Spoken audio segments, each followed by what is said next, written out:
Yeah, let's Brave New World welcomes you back to the second session of the day. Those of you who missed our earlier session celebrating the milestone 100th episode of JLF's Brave New World with George Saunders and the making of Lincoln and the Bardo in conversation with Amitabh Kumar, you can catch it on our Facebook page, JLF Litfest, and on our YouTube channel, Jaipur Litfest JLF. In April 2020, as the COVID-19 pandemic forced a global lockdown, isolating millions of people, Teamwork Arts, the producers of the iconic Jaipur Literature Festival, launched JLF's Brave New World to address issues critical to our times. In just a few months, JLF's Brave New World has captured the attention of dedicated followers and has surpassed 3 million views, covering subjects as diverse as the political and economic impact of COVID-19, the creative process of writing literature, climate change, the psychology of well-being, and compassion in our challenging times.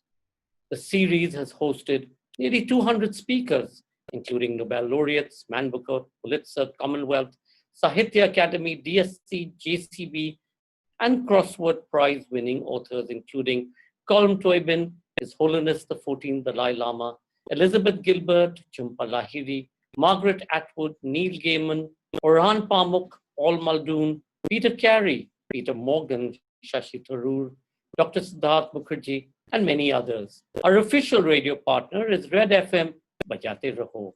And we'd like to take this opportunity to thank our tech team, Web Context, for hanging in there and doing such a fabulous job.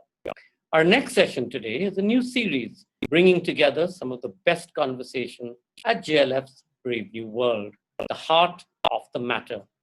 2020, the Chronicles of the Virus. The episode provides you an overview on the pandemic from some of the best minds across the world from its very inception. We have today featured Dr. Sharath Paul, author of The Genetics of Health and Skin, a skin cancer specialist, family physician, skincare expert, evolutionary biologist, storyteller, social entrepreneur, and adjunct professor at Oakland University of Technology. We have Ge Gabriel, the Asia Regional Director for the International Fund for Animal Welfare. Vivek Menon, spearheading Wildlife Trust of India as its founder, executive director, and CEO. Ajit Lalwani, the chair of infectious diseases and the director of the National Respiratory Infectious Health Protection Research Unit at the National Heart and Lung Institute, Imperial College London, and Imperial College Healthcare NHS Trust. Roger Highfield, the science director of the Science Museum. Ambarish Satwik, a Delhi-based vascular and endovascular surgeon and writer. Aruna Vasavana translates classic, modern, and contemporary fiction and non-fiction from Bangladesh, India into English. Dr. Siddhartha Mukherjee is the author of The Emperor of All Maladies, a biography of cancer, winner of the 2011 Pulitzer Prize.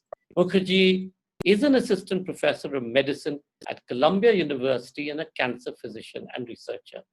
And Peter Frankopan is professor of global history at Oxford University, where he's also the Stavros Niarchos Foundation Director of the Oxford Center for Byzantine Research. In case any of you drop off due to bandwidth issues, you can find us on our YouTube channel, Jaipur Litfest JLF. Ladies and gentlemen, the heart of the matter.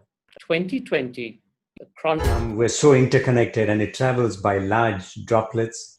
So therefore it's on contact with surfaces. So if you think about it, you sneeze or cough and it lands on a surface on your aircraft, lasts for like 3 days.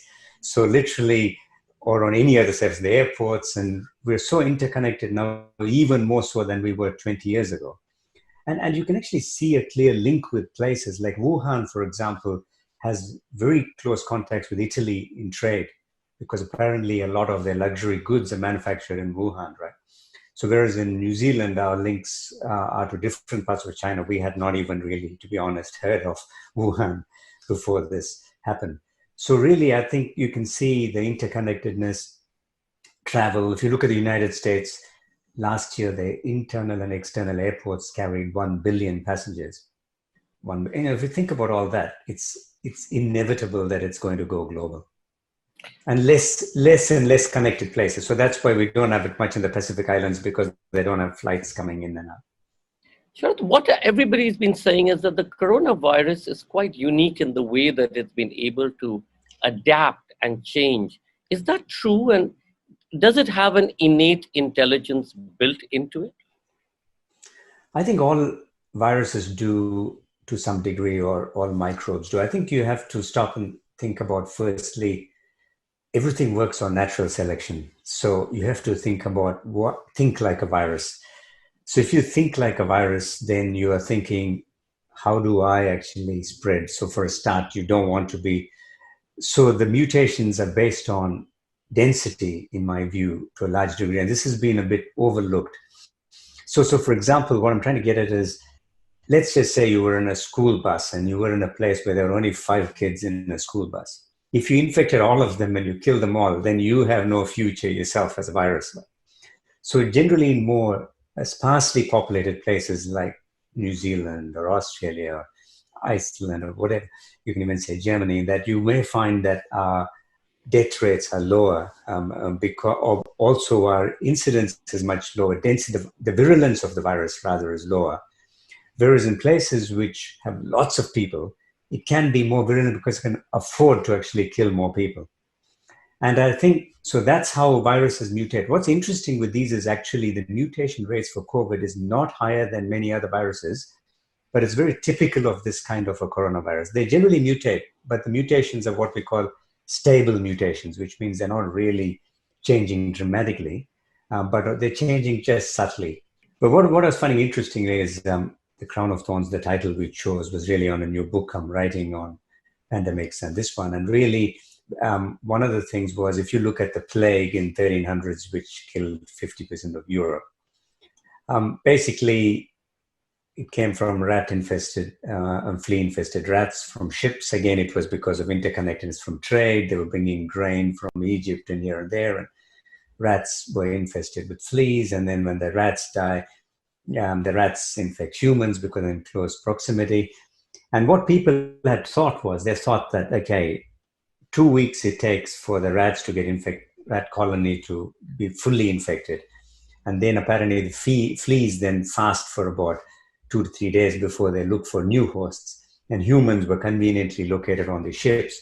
So, and then it took 6 days for humans to get infected. So when people calculated all this, they came up with 30 days where you should be in isolation. And that was called Trentino, because in Italian it has 30. When any pandemic comes, there's always naturally a lot of conspiracy theories and things like that. But we know this much is true. We know that it didn't come because of 5G, which was a big conspiracy theory.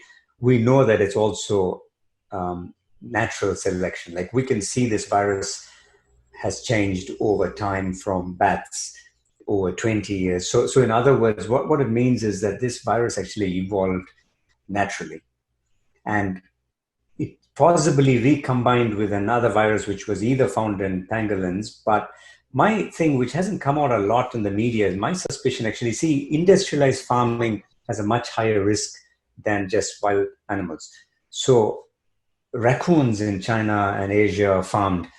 And raccoons also carry these coronaviruses. And so I actually think personally that it's a recombination of a bat virus and probably either pangolin or raccoon virus. So it's like you can see the genetic pattern sort of merging and forming a new strain, which was then able to penetrate humans. It's the human activity that is pushing, shrinking wildlife habitats and pushing or forcefully bringing wild animals into our midst, which is not only destroying the ecosystem, destroying nature, we're destroying ourselves. So this is why One Health concept is so important. And for a long time, you and I, we conservationists have been arguing we need to reduce wildlife crime. We need to address the shrinking habitat.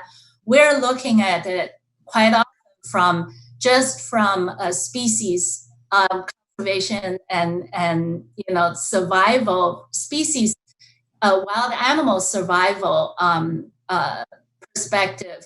But I think COVID-19 has elevated this issue to the highest level for everyone to realize that, the health of ecosystem is affecting human health, is affecting global economy, and it is affecting also our, national and international security.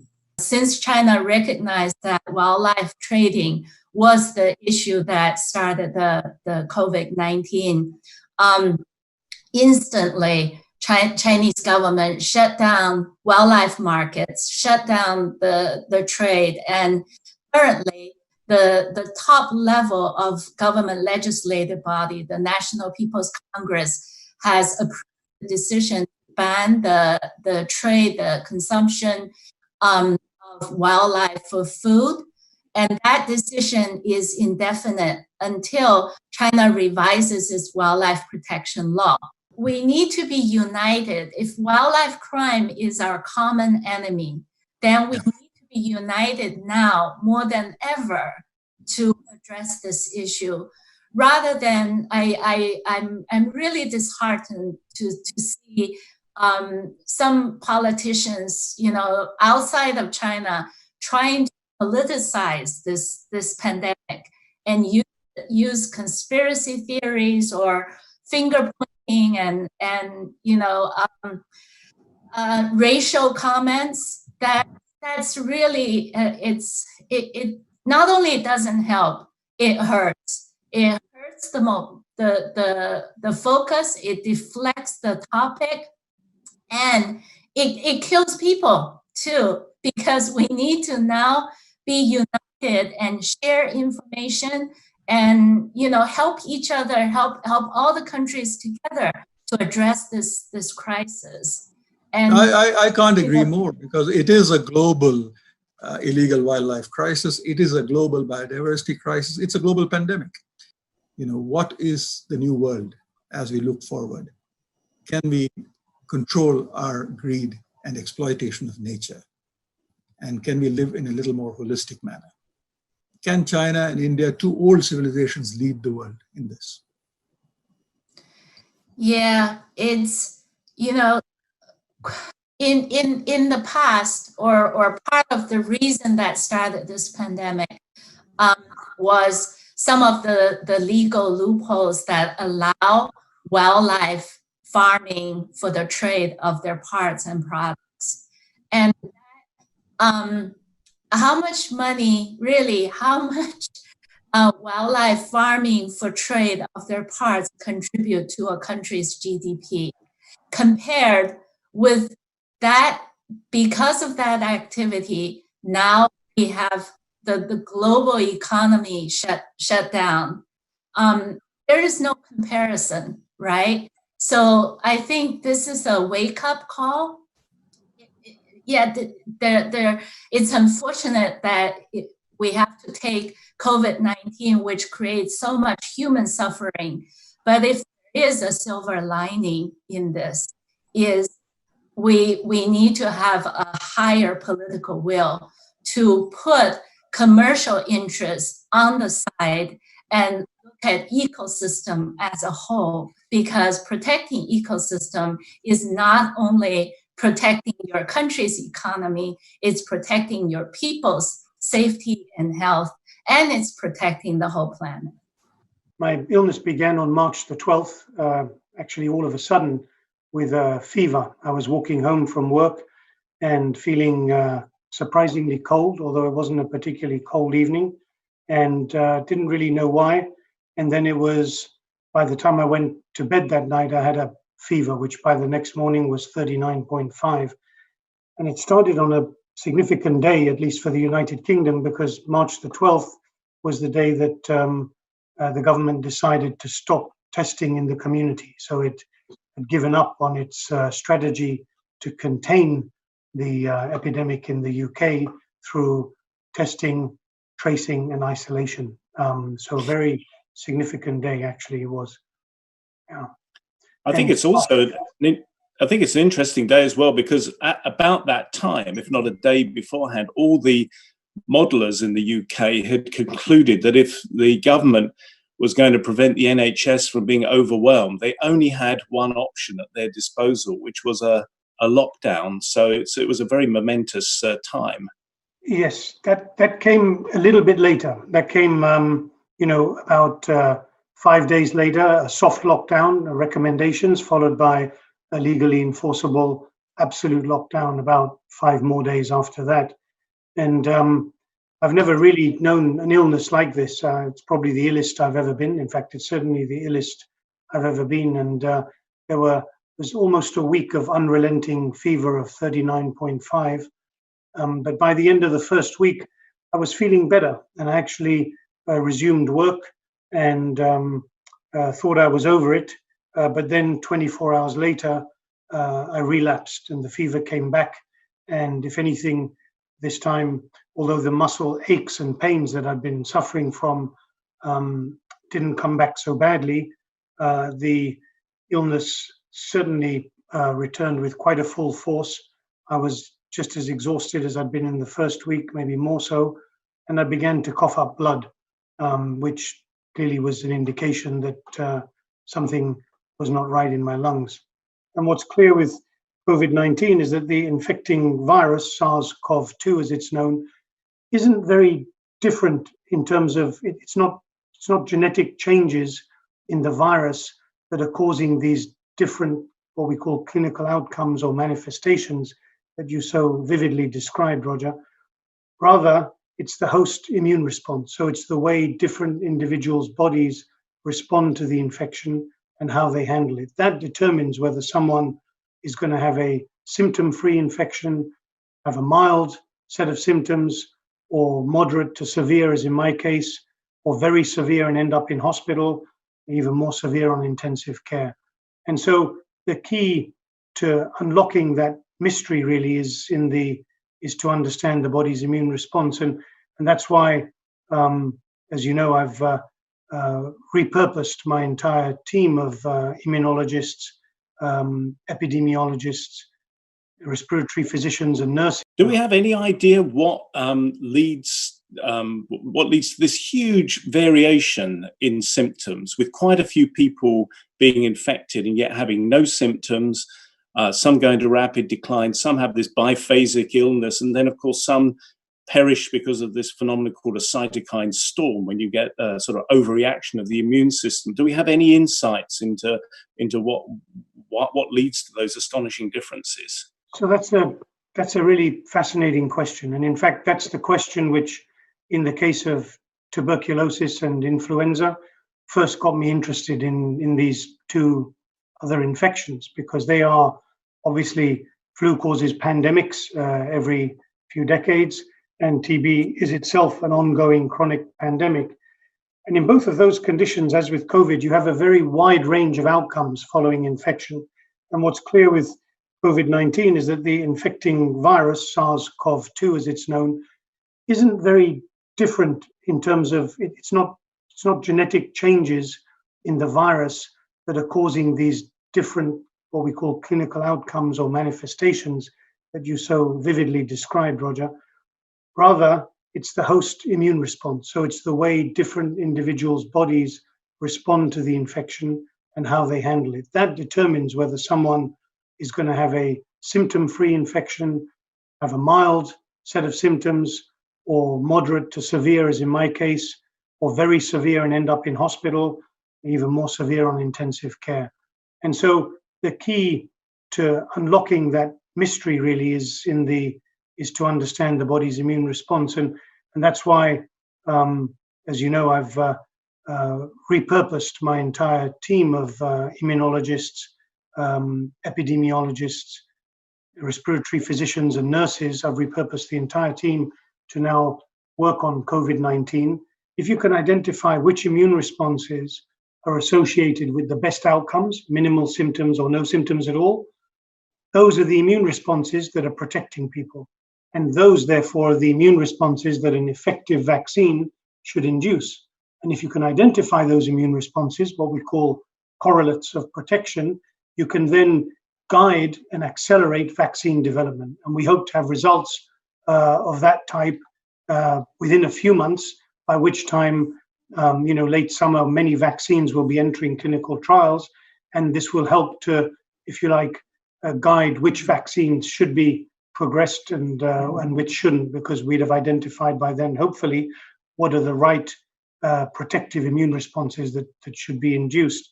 But to answer that question, to find those immune responses is quite a piece of work. You see, most investigators around the world are studying patients with severe disease, and we're finding many weird and wonderful immune phenomena.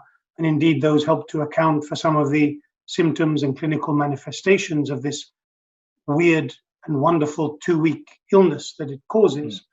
They're not going to tell us, studies like that are just sort of going to tell you what are the immune responses associated with being very ill with COVID. They're not going to tell you what immune responses one should have had in the first place to prevent you getting that ill. In the Greek tragedies, they used a very clever device, which was that most of the horrific occurrences were kept off stage, okay, and out of scene, right? And that's the dubious kind of etymology of the word obscene. Something is an obscenity. So you were seeing, now what you see is you hear of death on a large scale, but you don't see people dying around you, because all the obscenity in that sense is happening in hospitals and other places, in ICUs. But it wasn't like that in the earlier epidemics. You could actually, you had during the plagues, the many plagues, you would find dead vermin in gutters around you, drains full of effluents of sick people. You had disease-riddled corpses all around you on the streets. There was, in a sense, miasma, the miasma of death, that you don't get to see. Therefore, it was very different, and it's because of this the things are happening off scene. There's a kind of chasm or a gulf, which is the gulf of imagining. You tend to imagine what's happening in the hospitals and the ICUs, and that's why you're scared. But you're not seeing death happening around you. When you head out, you can go to Khan Market wearing a mask, and you see that it's buzzing. You don't see the scary images around you. The case fatality rate started dropping significantly. Okay, now if you are to somehow take a crutch on this theory and look at SARS-CoV-2, the current virus we're dealing with, you will notice that the case fatality rate was pretty high, and the number of asymptomatic cases were very low in China from the first reports we had. The asymptomatic cases, some people said was 1%, 5%, 7%. As the virus started moving into Europe, the asymptomatic cases, the asymptomatic cases in China were 1% to 7%. As the virus started moving into Europe, the asymptomatic cases came up to 30 to 40%. And now in India, we have some data that the number of asymptomatic cases could be as high as 70%. Okay? If you observe the number of infections and try and plot it against the daily deaths, even if you feel that the number of deaths are fudged, but obviously they can't be fudged a great deal, you will notice that if you plot it from middle of April till now, you'll find that actually there's a declining trend of case fatality rate. Some of it could be due to the fact that you're testing more, but you can't deny that the infection is spreading rapidly. So if you have a rapidly spreading infection, the number of cases going up exponentially, but there's a kind of plateau as regards the number of deaths, the only inference you can draw is that the virus is becoming less and less virulent. Okay, and it's possible that you could be dealing with more than one strains of the virus. It's possible that the more virulent virus, which is producing symptoms and creating complications, is not allowing to escape, because these patients are either dying or are being treated in hospitals where that strain of virus is being contained. And the asymptomatic cases which cannot be tested for whatever reason, it's either a shortage of kids or a disincentive to test or whatever, are spreading the attenuated, milder viral strain. And that's the one that's going around. So it's possible that in terms of absolute numbers as a proportion of the number of infections, we might not be as badly hit as perhaps Lombardy or New York or some of these places. But it's not something that you should be relieved about, because the denominator in India is always very large. The sheer volumes we deal with are massive. Therefore, even a case fatality rate of 0.5% will therefore become many, many deaths in India. What's happened is that most of us tend to show up at work and get out of our clothes and get into those PPEs. And you then subsequently are functioning on a spinal level, because your cerebral cortex doesn't function. You're 1 hour in the blasted hazmat things, and your cream starts to curdle, as they say. But it's frankly, I mean, you're worried about yourself, but you have to kind of trudge along. You're barely trying to keep your head above the water. You're worried about what's going to happen when you come back. Are you going to pass it on to your family? All of those concerns are there. I'm in New York City. We are at one of the epicenters of the pandemic. If you open the window, the streets are empty. They're windblown. There's the only sound you can hear is of ambulances rushing up and down, bringing people to the hospital. You had predicted, and others had predicted, that there would be a pandemic like this, but the experience of it is very surreal. The experience of it from Wuhan, from Italy, and from Spain were all surreal, but seeing it firsthand in New York City is extraordinary, and it's extraordinarily surreal. Where shall one begin? We might begin by saying that we live in a very different world than we lived in a century ago. Global travel is part of our world. Global economies are part of were part of our bread and butter. Economic life sustains human creative life. And we made deeper and deeper dives into a world where travel and movement was just assumed as part of human life. The first case in the United States was reported in January. It was a 35-year-old man who came back from visiting his relatives or friends in Wuhan, and went to a small clinic in Washington State and presented with a dry cough. We, as a country, knew that this was coming. I would say, I've spoken many times about it, we were desperately unprepared. We were caught by surprise, although we should not have been caught by surprise. We are now doing a lot of genetic analysis on the virus and learning that, in fact, the virus had probably begun to circulate in New York City even by the early part of February.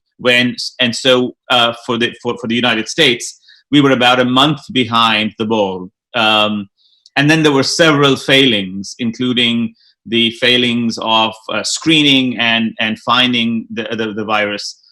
If you take a very global picture of this, if you pan back from all the details, it's a reminder that we created a global world worried about bioterrorism, but didn't worry enough about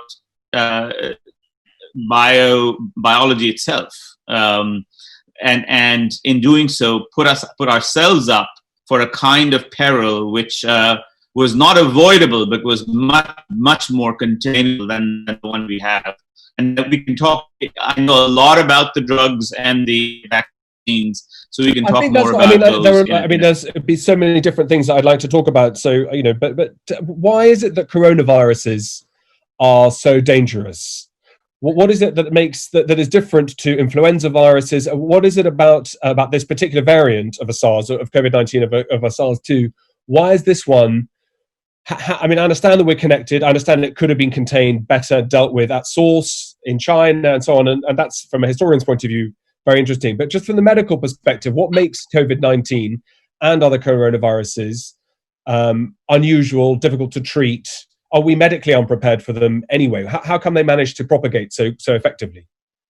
Well, so there are several features of this particular virus, but let's talk about coronaviruses in general. Coronaviruses are a large family of viruses. They are RNA viruses. There are two features of this virus, 2 or 3 features of this virus that make it particularly dangerous. The first one, which is now still being measured, is something called the R0 or the R0 of this virus, and that is a measure of how many people you can infect if you have the virus yourself. So usually viruses that don't spread rapidly have R0s under 1, below the number 1. That means when you get the virus, you can infect one more person, but usually less than that. This virus, if you don't do any containment, has an R0 of around 2 to 3. Which means that it puts it in an exponential form, which of course people don't fully grasp. But exponents are extraordinary. 2 becomes 4, 4 becomes 16, 16 becomes, and so forth. So we're dealing with a virus that has an extraordinary exponential capacity to grow. One thing that we didn't know is that the virus is that in patients who are ill, the virus seems to be causing a lot of blood clotting, small blood clots in various places. A friend of mine who was infected sent me a picture of black and blue splotches on his skin. And in autopsies, we've seen that the lungs get lots of these we call them thrombi. So that's something very unusual. It's generally not the case with viruses that you get so many thrombi. And one speculation that we're sort of toying around with and thinking very hard about is maybe that's why people sort of decompensate so quickly. So in other words, you're sort of going along, fighting the virus, having your fevers, and the other consequences of the infection. And then a spray of blood clots comes, and that spray of blood clots either to the brain or to the arteries in the lung or the veins, etc., may be responsible. It's still too early to tell. This is just from autopsy series. We are actually in discussion with a couple of companies in the US who are already developing this. And, we hope that if we can actually partner them, we can scale it because they need, capacity. So we can actually do what Serum Institute is doing for the vaccine, we could possibly do for the antibody. Man-made antibodies. We know that these are likely to work because if you take a person who's got the infection and has recovered from the infection, if you take their antibodies and you transfer them to a person who's acutely ill, in a small study in JAMA, it showed that those patients would recover. So there is a possibility. So there's a race to make these antibodies around the world. There are many people who are trying to make them. Actually, I am in conversation with the Gates Foundation to try to make these antibodies in India in collaboration with Biocon, with Kiran Shaw at Biocon. And we're actually having another conversation tomorrow. We're working overnight to get these going. These take time to make. These are not as quick as making a drug, like an aspirin or a Tylenol, which, or repurposing a human drug. This pathogen that we're facing is about the nastiest type of pathogen you could devise, if you were to devise one, because it's more infectious than pandemic flu, which is itself hugely infectious. It's about 20 to 30 times more lethal than pandemic flu in terms of its case fatality rate. And horribly, it becomes infectious even before people have symptoms. And I remember actually the day before I became ill. No, in fact, it was the day I became ill, March the 12th, before leaving my office at St. Mary's Hospital. I read a preprint of a paper, and this was the first time I'd ever read a scientific paper that actually left me feeling depressed. And the paper pointed out for the first time that people with COVID-19 are infectious for 2 days before they even develop symptoms. And this just makes it extremely difficult to control. So we should be under no illusion as to what a serious enemy this is. And I think when people see the death rates accruing around the world, they are left in no illusion about that. And I think overall, there are three key attributes of humanity that lead me to feel that there is an end in sight and that we will find a solution. And I think the first of these is that human beings have had over millennia a great capacity to endure a lot of suffering. And this pandemic is causing that, and it's going to go on causing that. And if it gets a head of steam behind it in the developing world, it'll cause it on an unimaginable scale. The second attribute, I think, of humanity is adaptability. We're an extraordinarily adaptable species, and we've adapted to all kinds of situations in the past.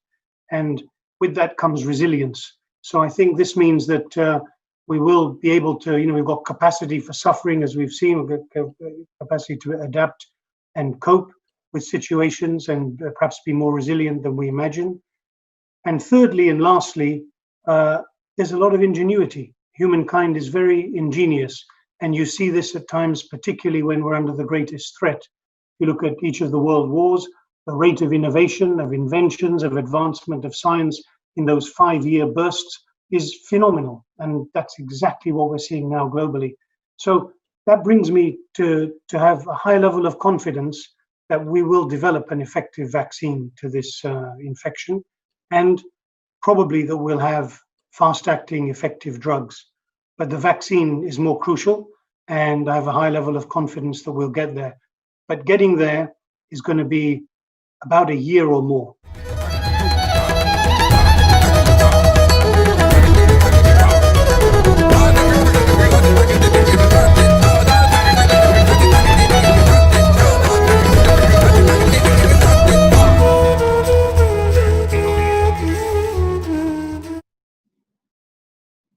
Hope you all enjoyed that collective analysis, opinions, and perspectives on COVID-19, which we put together from episodes from April, ever since we started JLF's Brave New World.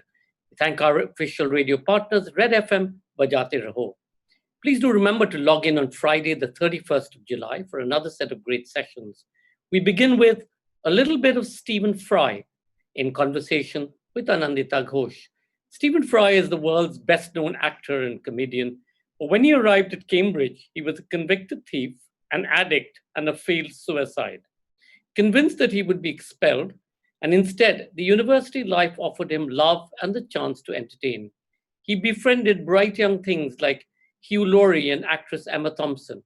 Here, Fry talks about his life and work with Mint Lounge editor Anandita Ghosh, as he tells us the hilarious and compelling stories of how he took his first step in the world of theater, radio, television, and film. This will be at 7 p.m. Indian Standard Time, 2:30 p.m. British Summer Time, and 9:30 a.m. Eastern Daylight Time. Our second session on Friday, the 31st of July, will be Bapsi Sidhwa, Between the Silences. In conversation with Urvashi Butalia, celebrated novelist Bapsi Sidhwa speaks to writer and feminist publisher Urvashi Butalia about her creative journey across cultures, continents, and chronicles, and what she calls her Punjabi, Pakistani, Parsi roots. Her novels, Ice Candy Man and Water, were adapted by Deepa Mehta for the acclaimed films Earth and Water. A biopic, Bapsi, The Silences of My Life, directed by Sadia Okoyil, is currently in production. This session will be broadcast at 8:30 p.m. IST, 4 p.m. British Summer Time, and 11 a.m. Eastern Daylight Time. Stay safe. See you then.